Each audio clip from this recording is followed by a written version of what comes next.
오늘 제목이 조금 자극적이죠. 성령은 신내림이 아니다. 제가 이렇게 제목을 정한 이유가 있는데, 그것은 제가 성령 또 성령 충만하면 떠오르는 하나의 사건이 있기 때문입니다. 제가 오래전에 이제 집중적으로 기도할 일이 있어서 며칠 동안 이제 기도원에 올라가서 기도를 한 적이 있습니다. 근데 그 보통 기도원들이 새벽, 오전, 오후, 저녁 이렇게 보통 4번 집회를 하잖아요.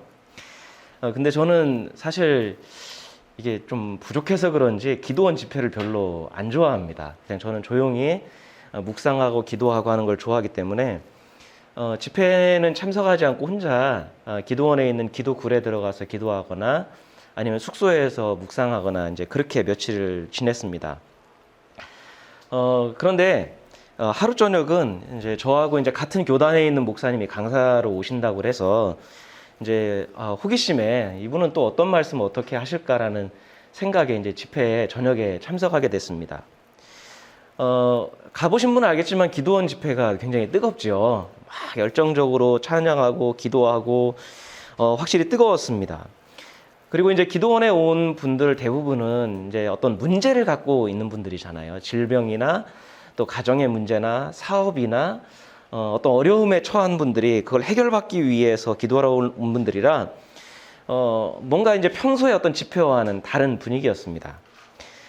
그렇게 이제 찬양하고 기도하다가 이제 설교 시간이 됐는데 그 강사 목사님이 올라와서 이제 성령에 관한 몇 가지 구절을 이렇게 쭉 읽어요. 그리고 본인이 성령을 체험한 어떤 사건에 대해서, 그리고 성령을 체험한 이후에 자신이 어떤 능력을 얻었는지 어떤 은사를 받았는지에 대해서 쭉 이야기를 해요. 그러더니 느닷없이 손바닥을 이렇게 회중을 향해서 쭉 펴면서 이렇게 하면서 소리를 지르는 거예요. 성령 받아라, 싹 받아라, 모두 받아라, 몽땅 받아라, 뭐 이렇게 하는 거예요. 근데 이 강단 이 끝에서 저 끝까지 왔다 가면서 회중을 향해서 손짓을 하면서 그렇게 하는 거를 몇 분을 그 말만 반복을 하는 거예요. 그리고 이제 회중들은 그 목사님이 손을 뻗칠 때마다 뭔가 사모하는 마음을 갖고 아멘 하면서 외치면서 이렇게 하는 모습을 봤습니다. 사실 저한테는 그 모습이 좀 충격이었습니다. 그 이후로 저한테 있었던 늘 가지고 있는 질문과 숙제는 뭐냐면, 도대체 우리가 성령을 받는다라는 게 무엇인가? 도대체 성령 충만한 삶이 무엇인가? 어느 한 개인에 의해서 성령을 받아라 라고 하고 그분이 성령을 조종할 수 있고 통제할 수 있는 건가? 여러 가지 많은 혼란과 질문이 그 이후로 생겼고, 그것이 저에게 있어서 성령을 이해하고 또 성령에 대해서 또 뭔가 이렇게 정리할 수 있는 계기가 되었던 것 같아요.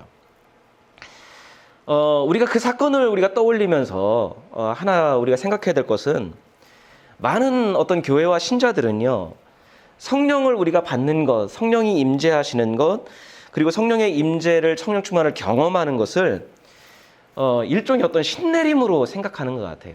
우리가 무속에서 신내림이 무엇인지 알지요. 우리 몸에 성령이라는 어떤 혼령이나 유령이 그 존재가 들어와서 갑자기 우리가 황홀경에 빠지거나 신비한 경험을 하는 것, 그게 성령 체험이라고 생각을 합니다. 그래서 그 영적인 존재인 혼령인 성령이 우리한테 들어와서 갑자기 우리가 초인적인 능력을 갖게 되고 일반인을 뛰어넘는 어떤 슈퍼맨처럼 되는 것, 그거를 성령 체험, 성령 충만이라고 생각하는 경향들이 있습니다. 그래서 성령을 받은 사람이 인간의 능력으로 불가능한 어떤 질병도 고치고 안 보이던 것들도 보게 되고, 인간의 힘으로 불가능했던 일들을 가능하게 하고, 어떤 사람은 모든 것을 꿰뚫어 보는 듯한 어떤 일들이 가능하게 된다라고 생각을 합니다. 그래서 우리가 일반적으로 교인들이 이렇게 이야기를 해보면 성령하면 가장 먼저 연결시키는 단어가 뭐예요? 능력이에요. 그래서 성령하면 능력이라고 하는 어떤 그 능력을 통해서 내가 뭔가 남다른 존재가 되는 것, 그것을 우리가 생각을 합니다. 그래서 성령 받는 건 능력 받는 거고, 성령을 받은 사람은 일반인과 다르게 된다. 보통 이런 순서로 생각을 하는 것 같아요. 그러니까 말 그대로 하면 성령은 이 인간의 어떤 몸 육체에 그냥 들락날락하면서 뭔가 남다른 능력을 주는 혼령이나 유령의 비유가 되는 것 같습니다. 그러니까 그런 신내림을 생각하면 하나님의 영이신 성령은 우리와 인격적으로 교제하는 분은 아닌 거예요.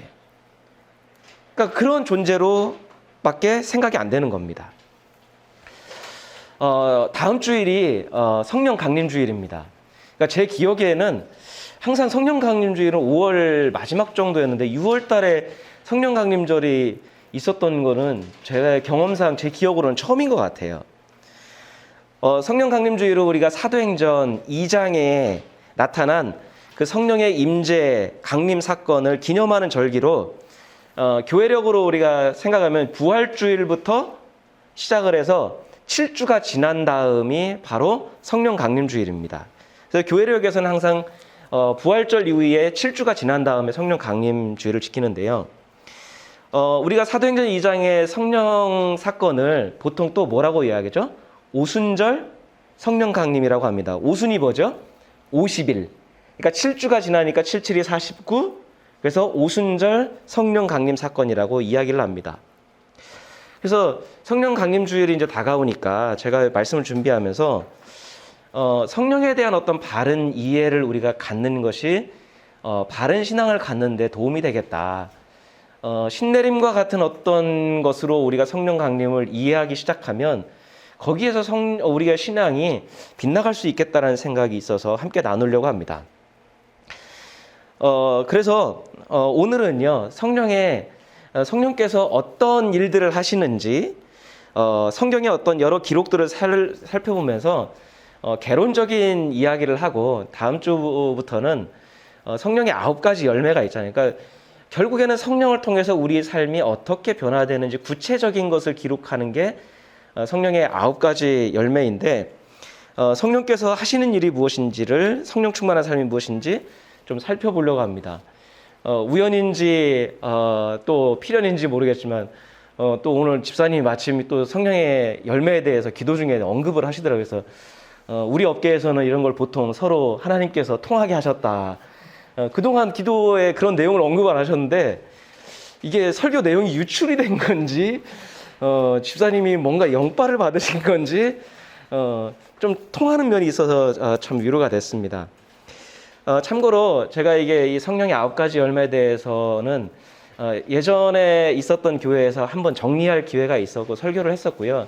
강의도 했었는데 생각해 보니까 우리 주님의 길교에서는 그렇게 나눈 적이 없었던 것 같아요. 그래서 그거를 좀 더 다듬고 해서 우리가 하나하나 살펴보려는 시간을 가져오려고 합니다. 그래서 이번 계기를 통해서 우리가 성령에 대한 하나님께서 성령을 통해서 우리에게 어떤 일들을 행하시고 우리로 하여금 어떻게 살게 하시고 어떻게 변화를 이끄시는지에 대한 삶을 우리가 한번 나누어 보려고 합니다.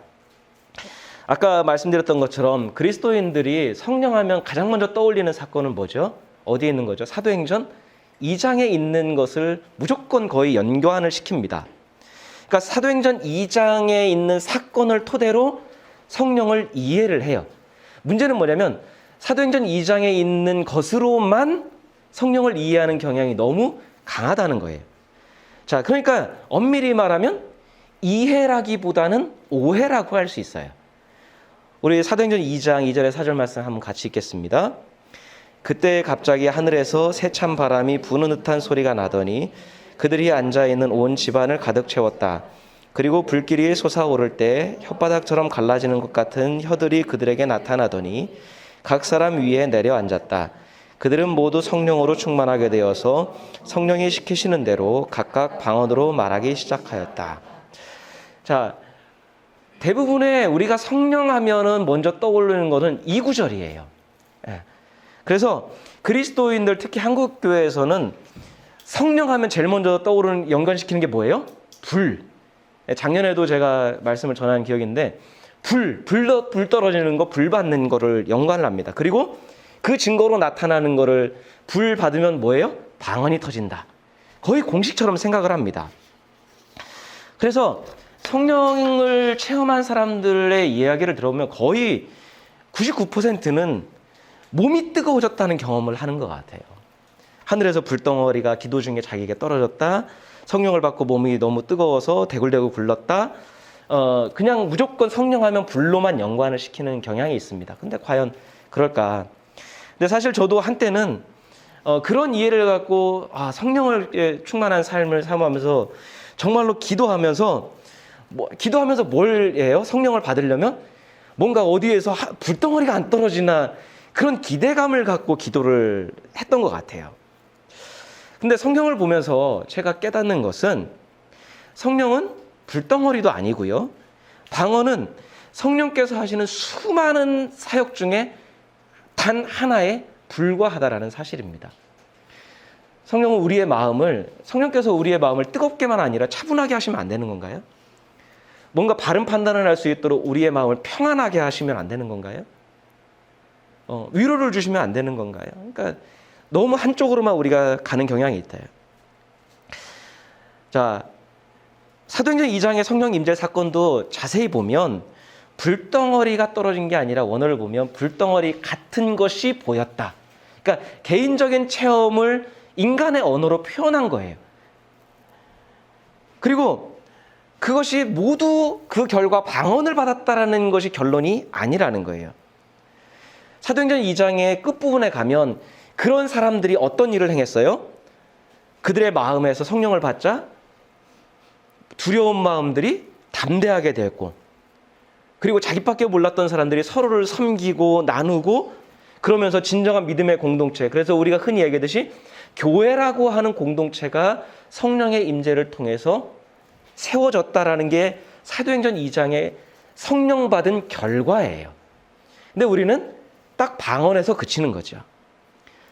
이후로도 사도행전 2장의 이런 사건들을 이렇게 쭉 보면요, 보통 우리가 사도행전을 성령행전이라고 하잖아요. 성령의 사역들이 나타나는데 어떤 기적을 이렇게 초점이 맞춰주는 게 아니라 성령을 받은 사람들 안에 기쁨이 있었다는 거예요. 성령을 받은 사람들이 담대하게, 그 당시에 예수 그리스도를 전한다라는 거는 이거는 목숨을 거는 일이었는데도 불구하고 담대하게 예수님을 전했고, 그리고 그들의 인격과 삶이 변해서 착한 사람이라고 하는 증거들이 나타났다는, 그게 사도행전에 더 많이 기록되고 있습니다. 그러니까 사도행전에서 성령은요, 우리의 인간을 어떤 슈퍼맨으로 만드는 존재가 아니라 믿음이 있는 사람, 예수를 믿는 사람이 어떻게 말하고 행동하고 살아야 되는지 그거에 대해서 가르쳐 주시는 분으로 많이 나오는 거예요. 그래서 우리가 아까 성시교독에서도 봤고 우리가 매주 부르는 설교 전에 부르는 찬양의 가사가 뭐예요? 성령께서 우리를 가르쳐 주시고 닫힌 우리 마음을 열어주시고 우리를 인도하시고 우리의 인간적인 조급함과 욕심 때문에 주님보다 앞서지 않고 주님의 말씀을 따라가도록, 저는 이게 성령에 대한 바른 이해라고 생각을 해요. 그러니까 우리가 진리를 위해서, 진리의 말씀을 위해서 살아가도록 도우시는 분, 하나님의 뜻을 행하며 살아갈 수 있도록 끊임없이 우리에게 말씀하시고 가르쳐 주시는 분, 그런 분으로 성령이 나와요. 사도행전에도 그 기록들이 훨씬 더 많이 있습니다. 그런 면에서 오늘 본문으로 택한 이사야의 말씀도 마찬가지예요. 우리 이사야서 말씀 같이 읽겠습니다. 주님께서 나에게 기름을 부으셨으니 주 하나님의 영이 나에게 임하셨다. 주님께서 나를 보내셔서 가난한 사람들에게 기쁜 소식을 전하고 상한 마음을 싸매어주고 포로에게 자유를 선포하고 갇힌 사람에게 석방을 선언하고 주님의 은혜의 해와 우리 하나님의 보복의 날을 선언하고 모든 슬퍼하는 사람들을 위로하게 하셨다. 시온에서 슬퍼하는 사람들에게 제 대신에 화관을 씌워주시며 슬픔 대신에 기쁨의 기름을 발라주시며 괴로운 마음 대신에 찬송이 마음에 가득 차게 하셨다. 그리하여 사람들은 그들을 가리켜 의의 나무, 주님께서 스스로 영광을 나타내시려고 손수 심으신 나무라고 부른다. 자, 앞에 보면요, 주님의 영, 그러니까 신약으로 하면 성령, 하나님의 영이 우리에게 임할 때 어떤 변화가 자신에게 나타났다고 고백하냐, 이사야가요? 갑자기 초인적인 힘을 갖게 되고 일반인과는 다른 어떤 능력을 갖췄다고 이야기를 하나요? 어떤 남들이 할 수 없는 일을 행했다고 하나요? 그렇지 않아요. 뭐라고 하냐면 주님의 영이 임하자 자신 안에 있는 마음의 변화가, 생각의 변화가 나타났어요. 가난한 사람이 보이는 거예요. 이사야에게 가난한 사람의 뭐예요? 하나님의 영이 이사야로 하여금 가난한 사람들에게 기쁨의 소식을 전하게 하셨다. 그리고 상한 마음을 싸매어 줄 수 있는 마음을 주셨다. 포로된 사람들에게 자유를, 그리고 갇혀있는 사람들에게 풀려난다. 하나님께서 너희를 구해주신다라는 구원의 소식을 전하게 하셨다라는 거예요. 그 하나님께서 은혜를 베푸실 날도 있고, 너희가 지금 억울한 일과 어떤 억눌린 일들을 당하는데 하나님께서 그 모든 것을 정상으로 하나님의 법으로 돌리실 날을 반드시 주실 것이다라고 선언하게 하시고, 슬픔에 빠진 사람들을 위로하게 하셨다고 하는 거예요. 그래서 결론적으로 뭐예요? 그 성령을 받은 사람들이 주님의 영광을 나타내시려고 심으신 의의 나무라고 하는 평가를 사람들에게 받을 것이다. 이사야는 하나님의 영을 경험한 자신에게 이런 변화들이 나타났다고 이야기하는 거예요. 갑자기 초인적인 능력을 갖춘 슈퍼맨이 됐다고 말하지 않아요. 이사야서 11장에서도 이렇게 고백을 합니다. 같이 읽겠습니다. 이새의 줄기에서 한 싹이 나며 그 뿌리에서 한 가지가 자라서 열매를 맺는다. 주님의 영이 그에게 내려오신다. 지혜와 총명의 영, 모략과 권능의 영, 지식과 주님을 경외하는 영이 그에게 내려오신다. 자, 이사야서 11장은 메시아 본문이라고도 이야기를 합니다. 예수 그리스도를 상징하기도 한다라고 이야기합니다. 근데 성령이 임했을 때 그 주님의 영을 뭐라고 불러요? 지혜와 총명의 영, 모략과 권능의 영, 지식과 주님을 경외하게 하는 영이라고 말해요. 그러니까 하나님의 영은 지혜롭고 바른 판단을 할 수 있도록 가르쳐 주시는 분, 바른 지식을 알아갈 수 있도록 도우시는 분, 하나님을 경외하는 믿음을 갖게 하는 영으로 성경은 이야기를 하고 있어요. 그러니까 이 본문을 토대로 우리가 생각을 하면 뭐예요? 아무리 뜨겁고 능력을 발휘한다 하더라도 하나님의 뜻에 어긋나거나 하나님과 어울리지 않은 성품으로 살아가거나 어긋난 판단을 하는 사람은, 그래서 하나님을 경외하는 모습이 보이지 않는 거만한 사람이라고 하면, 예전에 그가 성령을 경험했을지는 모르지만 현재는 뭐예요? 그 안에 성령이 없는 거예요. 앞서 말한 것처럼 슬픔과 고통에 빠진 사람을 보고 긍휼한 마음이 들지 않는 거예요. 그들을 위로하지 않는다는 거예요. 그러면 그는 성령과 전혀 상관없는 삶을 살아가는 사람일 가능성이 큽니다. 왜냐하면 하나님의 영이 나와 함께 하시는데, 하나님의 영이 내게 임하셔서 내게 하나님의 뜻을, 예수님의 가르침을 계속 가르쳐 주시고 알려주시는데 어떻게 마음이 무디고 이기적이고 거만하고 그럴 수 있을까요? 아무리 대단한 성경적인 지식을 갖고 있고 매일 뜨겁게 기도한다 할지라도 삶에 드러난 어떤 하나님의 성품에 대한 증거가 없다면 그 사람은 성령과 동행하는 사람인지 성령 충만한 사람인지 다시 한번 돌아보아야 된다는 거예요. 성경을 통해서 보면 성령의 다양한 사역들이 나타납니다. 자, 오늘은 아까 말씀드린 것처럼 그냥 성령께서 어떤 일들을 행하시는지 그냥 쭉 한번 살펴보고요. 그래서 성령에 대한 우리의 생각을 좀 정립을 하고 다음 주부터 구체적으로 하나하나 우리가 살펴보도록 하겠습니다.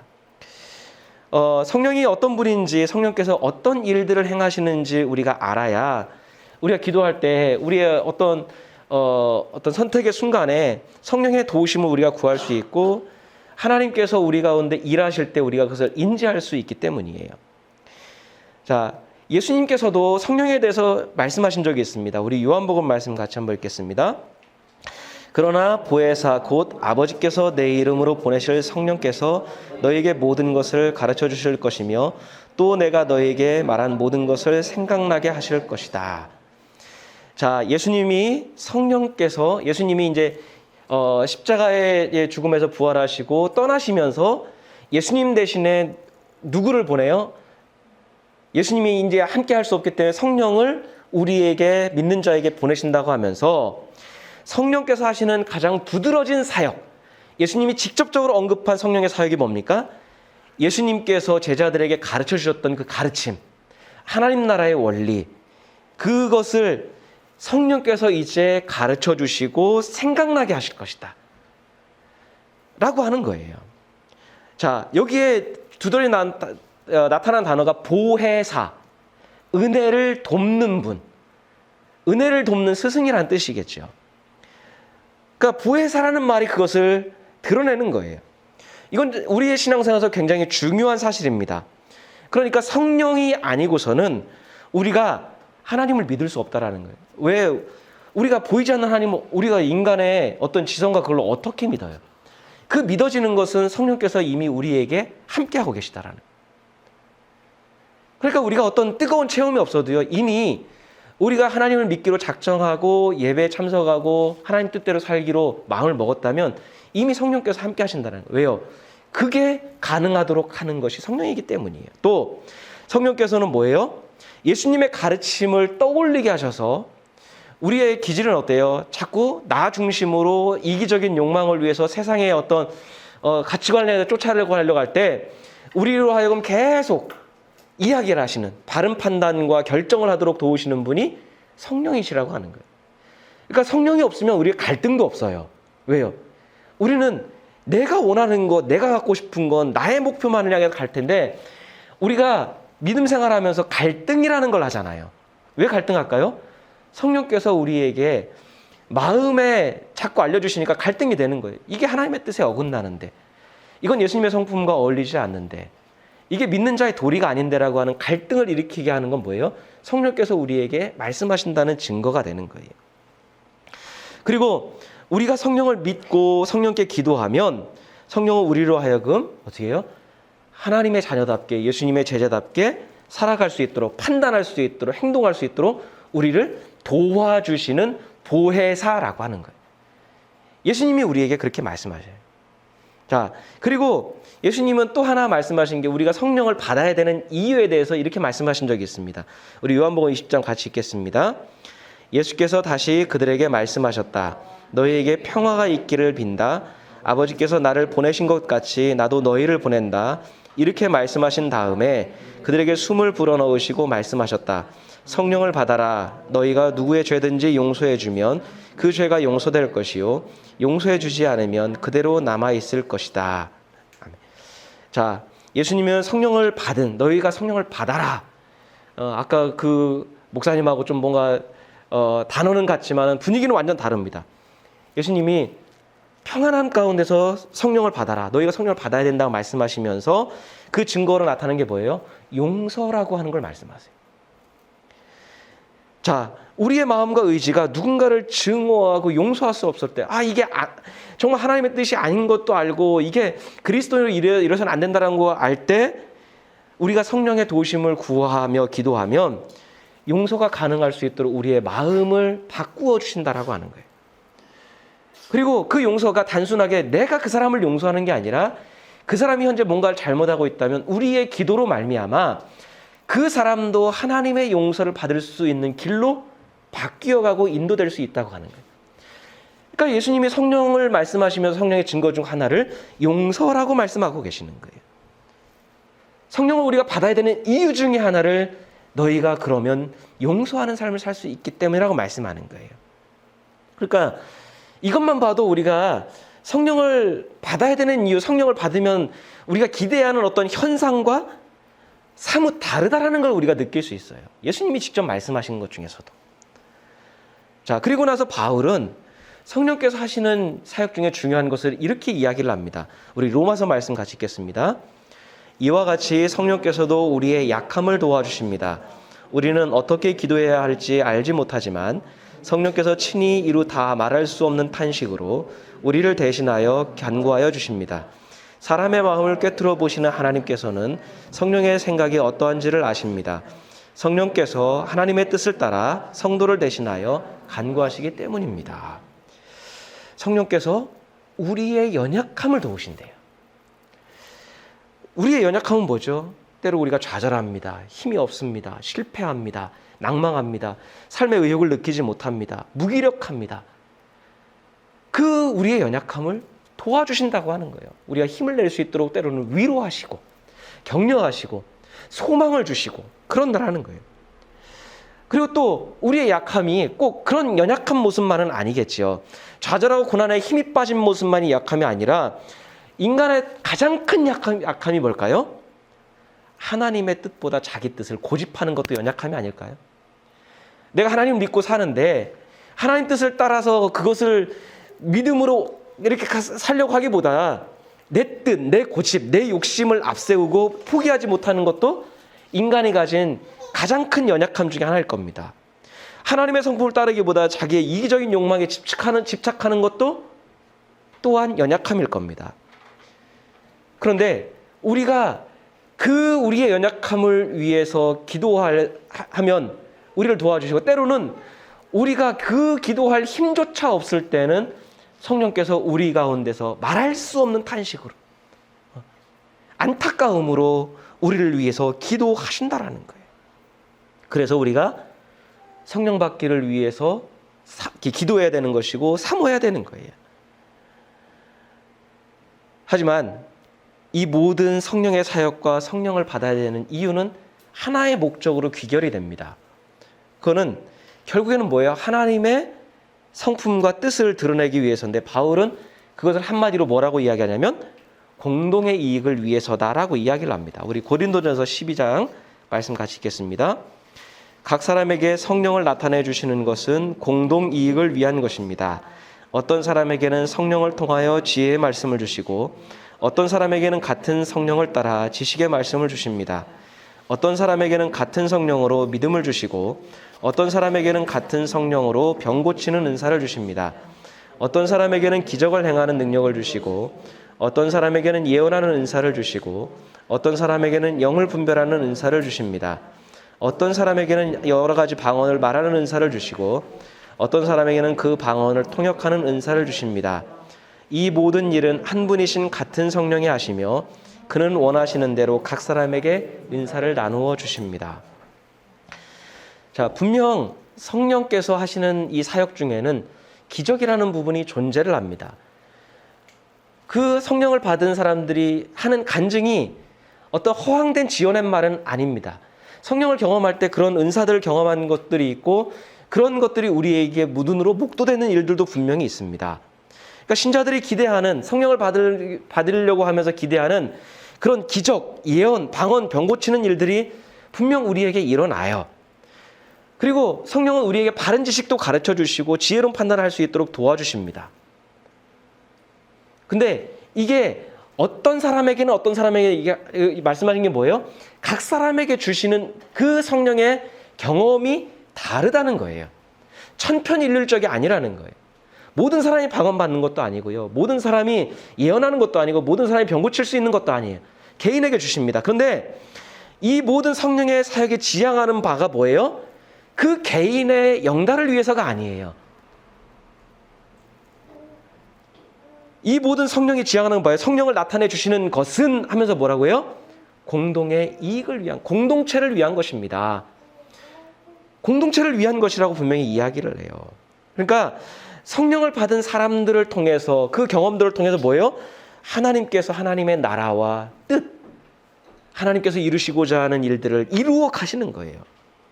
그러니까 성령을 받고 성령 충만하다고 해서 이기적인 것이나 개인적인 능력을 드러내는 사람은 성령을 일시적으로 경험했을지는 몰라도 성령과 전혀 상관없는 삶을 사는 거죠. 왜요?